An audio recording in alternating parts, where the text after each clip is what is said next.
Hello दोस्तों, स्वागत है आपका मेरे YouTube चैनल परीक्षा प्लान में। तो आज की वीडियो में विज्ञान के उन प्रश्नों को हल करेंगे जो सितंबर 2016 वाले पेपर में पूछे गए थे। तो चलिए वीडियो को शुरू करते हैं। यदि आप चैनल पर नए हैं तो चैनल को सब्सक्राइब कर लीजिए। पहला प्रश्न है, सौम्या अक्सर अपनी कक्षा 7 के विद्यार्थियों को क्षेत्र भ्रमण पर लेकर जाती है। इसका उद्देश्य क्या हो सकता है? पहला है, यह विद्यार्थियों को ठोस अनुभव प्रदान करता है। दूसरा है, वह उन्हें इस पर प्रोजेक्ट और दत्त कार्य गठनात्मक आकलन के लिए दे सकती है। तीसरा है, यह विद्यार्थियों के प्रक्रमण कौशलों का विकास करती है। और चौथा है, यह उसके शिक्षण समय को बचाता है। तो इसमें जो सही है वो बताने हैं। तो इसमें ए भी सही है, बी भी सही है, सी भी सही है, लेकिन यह उसके शिक्षण समय को बचाता है, ये गलत है। ए बी सी तीनों सही हैं, दूसरा विकल्प इसका सही है। अगला प्रश्न है, निम्नलिखित आकलन युक्तियों में से कौन सी युक्ति विज्ञान कक्षा में विद्यार्थियों की प्रायोगिक कौशल को आकलित करने के लिए सबसे अधिक उचित है? पहला है कागज पेंसिल परीक्षण, दूसरा है प्रयोग अभिलेख, तीसरा है जांच सूची चेक लिस्ट और चौथा है अवधारणा प्रतिचित्रण। तो इस प्रश्न के लिए दूसरा विकल्प सही है, प्रयोग अभिलेख, प्रैक्टिकल रिकॉर्ड। अगला प्रश्न है, पानी के नल को खोलिए, इसे पतली धार के लिए समायोजित कीजिए, किसी रिफिल को आवेशित कीजिए, इसे जल की धारा के निकट लाइए, प्रेक्षण कीजिए कि क्या होता है। इस गतिविधि की संक्षिप्त रिपोर्ट लिखिए। इस गतिविधि के माध्यम से विद्यार्थियों में विकसित कौशल हैं। पहला है प्रयोग करना, दूसरा है अवलोकन प्रयोग करना तथा संप्रेषण, तीसरा है अवलोकन प्रयोग करना तथा सृजनात्मकता और चौथा है केवल अवलोकन। तो इस प्रश्न के लिए तीसरा विकल्प सही है, अवलोकन प्रयोग तथा सृजनात्मकता। ऑब्जर्वेशन, एक्सपेरिमेंटेशन एंड क्रिएटिविटी, तीसरा विकल्प सही है। अगला प्रश्न है, विज्ञान की प्रकृति के संबंध में उस कथन की पहचान कीजिए जो ठीक ना हो, यानी जो गलत है उसको बताना।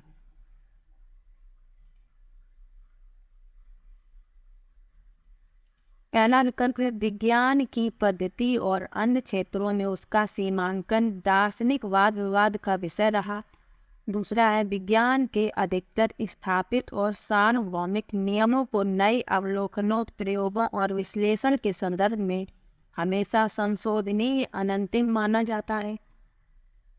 तीसरा है, विज्ञान में अनुमान और अटकल का भी स्थान होता है, लेकिन अंततः वैज्ञानिक सिद्धांत को प्रासंगिक अवलोकनों एवं प्रयोगों द्वारा अवश्य सत्यापित कर स्वीकार किया जाए। और चौथा है, विज्ञान को तटस्थ और वस्तुनिष्ठ के रूप में देखा जाता है और विज्ञान के नियमों को स्थिर माना जाता है। तो इस प्रश्न के लिए दूसरा विकल्प सही है,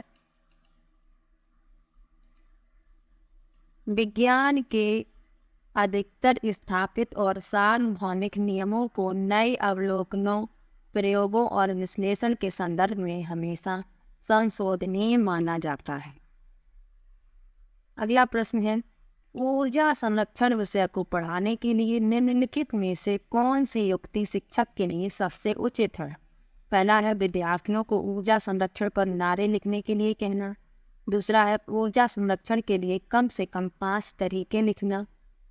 तीसरा है, ऊर्जा संरक्षण प्रदर्शित करने के लिए नमूना परियोजना बनाना। और चौथा है, विद्यार्थियों को अपने जीवन में विभिन्न तरीकों से ऊर्जा संरक्षण के लिए प्रोत्साहित करना। तो इसमें नारे लिखने से ऊर्जा का संरक्षण नहीं होगा। बी सही है, सी सही है, डी सही है, यानी पहला विकल्प सही है।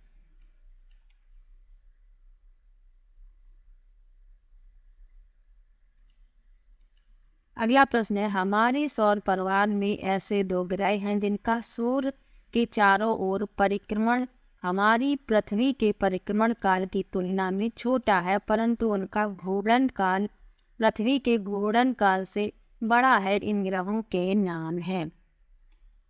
पहला विकल्प है बुध और शुक्र, दूसरा विकल्प है यूरेनस और नेपच्यून, तीसरा है मंगल और बृहस्पति और चौथा है बुध और शनि। तो इस प्रश्न के लिए पहला विकल्प सही है, मरकरी एंड वीनस। सूर्य के सबसे निकट है बुध, बुध के बाद शुक्र है, शुक्र के बाद पृथ्वी है, इसलिए ये दोनों ग्रह सूर्य की परिक्रमा पृथ्वी से पहले पूरी कर लेते हैं। अगला प्रश्न है, सल्फर, एल्युमिनियम और लौह के गलनांक 113, 666 तथा 1533 डिग्री सेल्सियस हैं। निम्नलिखित में से कौन सा एक सही है?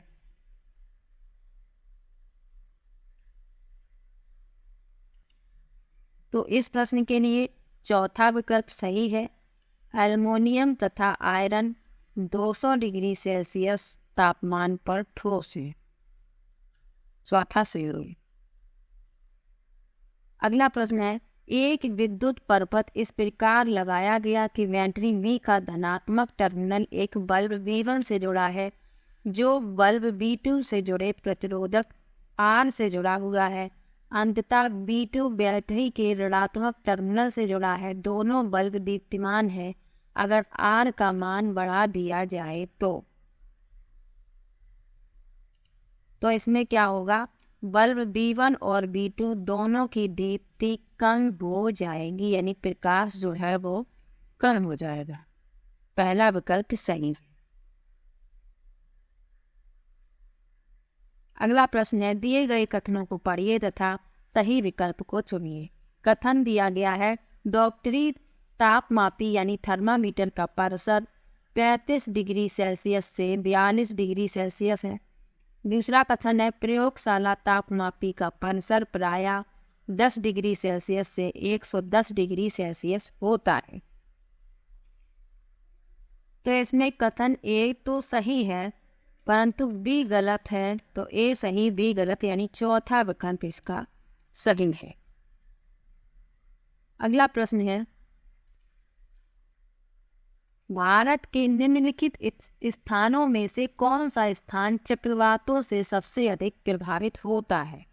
पहला है पुरी, दूसरा है अमृतसर, तीसरा है उदयपुर और चौथा है बद्रीनाथ। तो इस प्रश्न के लिए पहला विकल्प सही है, पुरी।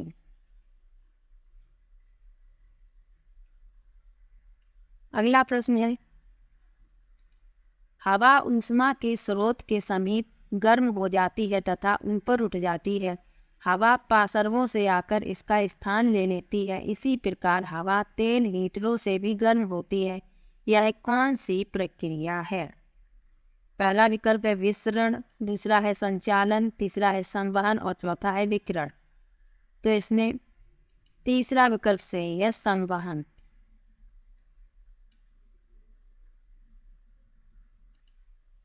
अगला प्रश्न है, एक पुस्तक मेज के तल पर विश्राम की स्थिति में पड़ी है। इस पर लग रहे बलों के बारे में निम्नलिखित में से कौन सा सत्य है? पहला है, इस पर केवल घर्षण बल कार्य कर रहा है। दूसरा है, इस पर कोई बल कार्य नहीं कर रहा। तीसरा है, इस पर संतुलित बलों का एक जोड़ा काम कर रहा है। और चौथा है, इस पर केवल गुरुत्वाकर्षण बल कार्य कर रहा है। तो इस प्रश्न के लिए तीसरा विकल्प सही है, इस पर संतुलित बलों का एक जोड़ा काम कर रहा है। अगला प्रश्न है, दिए गए कथनों को पढ़िए तथा सही विकल्प को चुनिए। लिखा है, भारी अनाजों से भूसा ओसाई द्वारा अलग किया जाता है।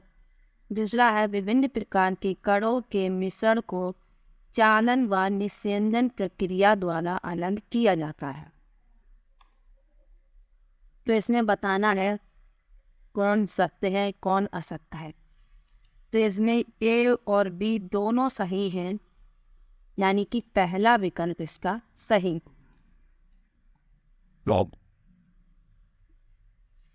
अगला प्रश्न है स्थिर अवस्था में द्रव। पहला विकल्प है सभी दिशाओं में दबाव डालता है, दूसरा है केवल लंबवत दिशा में दबाव डालता है, तीसरा है केवल नीचे की दिशा में दबाव डालता है, और चौथा है केवल पार्श्व की ओर दबाव डालता है। तो इस प्रश्न के लिए पहला विकल्प सही है, सभी दिशाओं में दबाव डालता है।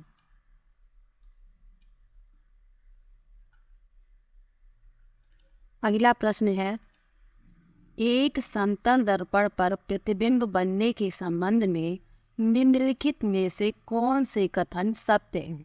पहला है प्रतिबिंब का आकार वस्तु के आकार से बड़ा होता है, दूसरा है प्रतिबिंब वस्तु की दूरी के समान दूरी पर बनता है, तीसरा है प्रतिबिंब पार्श्व प्रतिलोमित होता है, और चौथा है प्रतिबिंब आभासी होता है। तो इसमें जो सत्य है वो बतानी है। तो इसमें पहला गलत है, बाकी तीनों सही हैं। तो बी, सी और डी सत्य है, यानी तीसरा विकल्प इसका सही है। अगला प्रश्न है निम्नलिखित सभी एक कोश की हैं सिवाय। पहला विकल्प है मुर्गी का अंडा, दूसरा है युग्मज युग्मनज, तीसरा है भ्रूण, और चौथा है पैरामीशियम।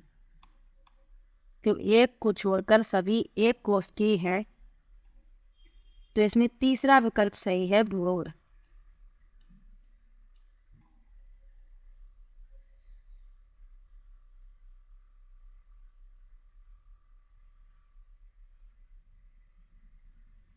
अगला प्रश्न है दैनिक जीवन के निम्नलिखित उदाहरण पढ़िए तथा उचित विकल्प का चयन कीजिए। पहला लिखा है जब भोजन खराब होता है तो वह दुर्गंध उत्पन्न करता है, दूसरा है सेब के टुकड़े को जब कुछ क्षण के लिए बाहर रखा जाता है तो वह भूरा हो जाता है, तीसरा है चींटी के काटने से उत्पन्न जलन को शांत करने के लिए कैलामिन का प्रयोग किया जाता है। तो इसमें उचित कथन बताना है। पहला विकल्प लिखा है सभी रासायनिक परिवर्तन है, दूसरा है ए तथा बी रासायनिक परिवर्तन प्रस्तुत करते हैं। इसमें उचित विकल्प का चयन करना है, उचित कथन नहीं, उचित विकल्प का चयन करना है। तीसरा विकल्प लिखा है बी एक भौतिक परिवर्तन है, और चौथा है ए तथा बी भौतिक परिवर्तन है। तो इसमें तीनों रासायनिक परिवर्तन हैं। आप देख सकते हैं भोजन खराब होता है तो वह दुर्गंध उत्पन्न करता है, सेब के टुकड़े को जब कुछ क्षण के लिए बाहर रखा जाता है तो वह भूरा हो जाता है, चींटी के काटने से उत्पन्न जलन को शांत करने के लिए कैलामिन का प्रयोग किया जाता है। तीनों रासायनिक परिवर्तन है। पहला विकल्प इसमें सही है, सभी रासायनिक परिवर्तन है। आर केम कोई छात्र मैग्नीशियम रिबन का वायु में दहन करता है और बची हुई राख को आसुत जल में घोलकर विलयन बनाता है। इस विलयन की एक बूंद क्रमशः पहले नीले लिटमस और फिर लाल लिटमस पर डालने पर वह यह परीक्षण करेगा कि पहला विकल्प है नीला लिटमस रंगहीन हो जाता है जबकि लाल लिटमस लाल ही रहता है, दूसरा है नीला लिटमस नीला ही रहता है जबकि लाल लिटमस नीला हो जाता है, तीसरा है नीला लिटमस लाल हो जाता है जबकि लाल लिटमस लाल ही रहता है, और चौथा है नीला लिटमस लाल हो जाता है जबकि लाल लिटमस नीला हो जाता है। तो इस प्रश्न के लिए दूसरा विकल्प सही है, नीला लिटमस नीला ही रहता है जबकि लाल लिटमस नीला हो जाता है।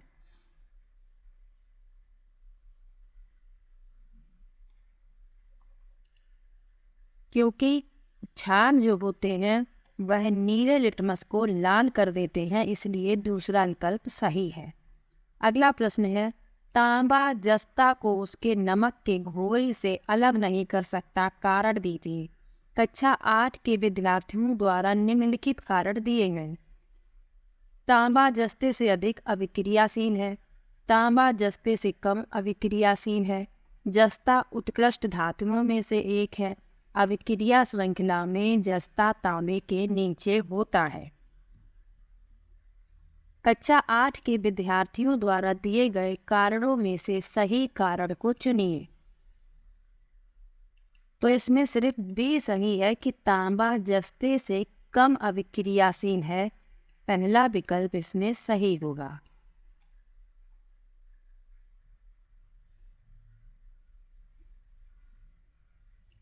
अगला प्रश्न है, निम्नलिखित में से जीवाणुओं बैक्टीरिया द्वारा फैलने वाले रोगों का समूह चुनिए। तो इसमें वे रोग बताने हैं जो बैक्टीरिया से फैलते हैं। तो इसमें पहला विकल्प सही है, तपेदिक, ट्यूबरकुलोसिस, निमोनिया और मियादी बुखार, टाइफाइड।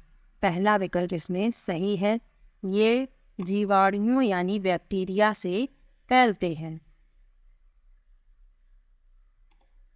अगला प्रश्न है, नीचे दिए गए स्तंभ ए और स्तंभ बी पर विचार कीजिए, जिनमें स्तंभ ए में सूक्ष्म जीवों के नाम दिए गए हैं तथा स्तंभ बी में उन वर्गों के नाम दिए गए हैं जिनसे वे संबंधित हैं। तो इसमें एस्परजिलस, इसको मिलाएंगे कवक से, यानी ए को मिलाएंगे तीसरे से। लैक्टोबैसिलस जीवाणु यानी बी को दूसरे से। पैरामीशियम, प्रोटोजोआ और डी को बनाएंगे पहले से। तो इस क्रम में तीसरा विकल्प सही होगा। अगला प्रश्न देखते हैं, निम्नलिखित में से कौन से कथन मानव परिसंचरण तंत्र में सिराओं के विषय में सत्य हैं। पहला है, सभी सिराएं कार्बन डाइऑक्साइड वहन रक्त को वहन करती हैं। दूसरा है, सिराओं की दीवारें पतली होती हैं। तीसरा है, सिराएं रक्त को विभिन्न अंगों से हृदय की ओर ले जाती हैं। तो इसमें सिराओं के विषय में जो सत्य है वो बताना है। तो इसमें बी सही है और सी सही है, ये गलत है। बी और सी सही है, तीसरा विकल्प इसका सही है। अगला प्रश्न है, सेलुलोज बहुल खाद्य पदार्थ मानव के संतुलित आहार के आवश्यक अवयव माने जाते हैं। निम्नलिखित में से कौन सा एक कथन सेलुलोज के बारे में सही है। पहला विकल्प है, सेलुलोज आसानी से छोटे छोटे अवयवों में टूट जाता है जो रुक्षांश के रूप में निष्कासित हो जाते हैं। दूसरा है, मानव में उपस्थित सेलुलोज पाचक जीवाणुओं सेलुलोज को रेशों में परिवर्तित कर देते हैं। मानव में सेलुलोज पाचक एंजाइम नहीं होते। और चौथा है, सेलुलोज एक प्रकार का कार्बोहाइड्रेट है जो मानव रुधिर में अवशोषित होकर ऊर्जा प्रदान करता है। तो इस प्रश्न के लिए तीसरा विकल्प सही है, मानव में सेलुलोज पाचक एंजाइम नहीं होते।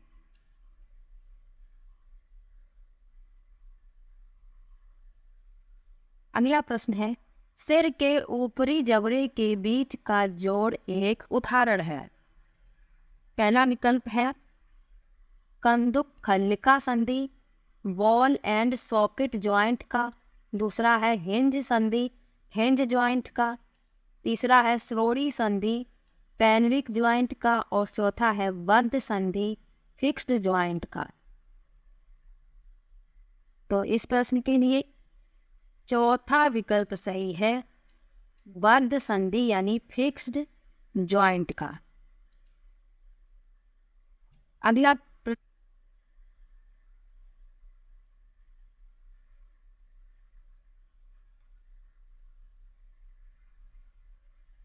सही कथनों को पहचानिए। लिखा है, धरती में भंडारित ताजा जल विश्व की नदियों और झीलों में विद्यमान जल से कम है। दूसरा है, जल की कमी ऐसी समस्या है जिसका सामना केवल ग्रामीण लोग करते हैं। तीसरा है, खेतों में सिंचाई के लिए नदियों का जल ही एकमात्र स्रोत है। और चौथा है, जल का मूलभूत स्रोत वर्षा ही है। तो इस प्रश्न के लिए केवल डी सही है कि जल का मूलभूत स्रोत वर्षा ही है। डी सही है, सही बताना है तो डी सही है। अगला प्रश्न है, विज्ञान में आकलन को बल देना चाहिए। पहला है अवधारणाओं और प्रक्रियाओं की समझ पर। दूसरा है संक्षिप्त परिभाषाओं और सही उत्तरों पर। तीसरा है प्रयोग करते हुए सही परिणामों की प्राप्ति पर। और चौथा है साफ और स्पष्ट आलेख बनाने की योग्यता पर। तो इस प्रश्न के लिए पहला विकल्प सही है, अवधारणाओं और प्रक्रियाओं की समझ पर।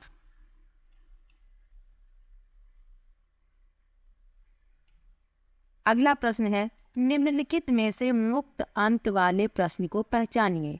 लिखा है, अगर हमारे शरीर में मांसपेशियां ना हो तो हमें किन समस्याओं का सामना करना होगा। दूसरा है, गुलाब के पौधे, आम के पेड़ और तुलसी के तने में क्या अंतर है। तीसरा है, सांप और घोंघे की गति शैली में बहुत अंतर होता है, ऐसा क्यों। और चौथा है, विभिन्न जड़ों का अवलोकन कीजिए और उनकी विशेषताएं लिखिए। तो इसमें जो मुक्त अंत वाला प्रश्न है वो बताना है। तो इसमें ये विकल्प लिखे हुए हैं। तो केवल ए यानी अगर हमारे शरीर में मांसपेशियां ना हो तो हमें किन समस्याओं का सामना करना पड़ेगा। केवल ए इसमें मुक्त अंत वाला प्रश्न है। अगला, कक्षा 8 की NCERT की पाठ्य पुस्तक में दिए गए निम्नलिखित अनुच्छेद को पढ़िए। नायलॉन रेशम जैसा दिखता है, यह प्रबल और लचीला होता है। जब 1939 में नायलॉन सामने आया तो इसके मोहक गुणों ने जनता में सनसनी अथवा नायलॉन उन्माद उत्पन्न कर दिया। इस नए रेशे से बने महिलाओं की मोजों की भारी मांग थी, परंतु दुर्भाग्य से द्वितीय विश्व युद्ध के चलते नायलॉन उत्पादन का अधिकांश भाग पैरासूट बनाने हेतु काम में लिया जाने लगा। युद्ध के बाद जब मोजों का उत्पादन पुनः प्रारंभ हुआ तो मांग के अनुसार पूर्ति नहीं हो सकी। इस उत्पाद के लिए एक भारी काला बाजार था। एक जोड़ा मोजे के लिए महिलाओं को कई घंटे लाइन में लगना पड़ता था। कई बार नायलॉन उपद्रव भी हो जाते थे। विज्ञान की पाठ्य पुस्तक में उपर्युक्त को शामिल करने की क्या सार्थकता है। पहला है, विज्ञान में ऐतिहासिक परिप्रेक्ष्य का विकास एवं विचारों का विकास करना।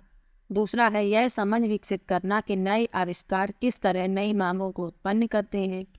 तीसरा है, विज्ञान की समग्र समझ का विकास करना। और चौथा है, ऐसी घटना वृत्तांतों को शामिल करने से विज्ञान की पाठ्य पुस्तक आसान और सरल बन जाती है। तो इसमें ए सही है, बी सही है, सी सही है, डी गलत है।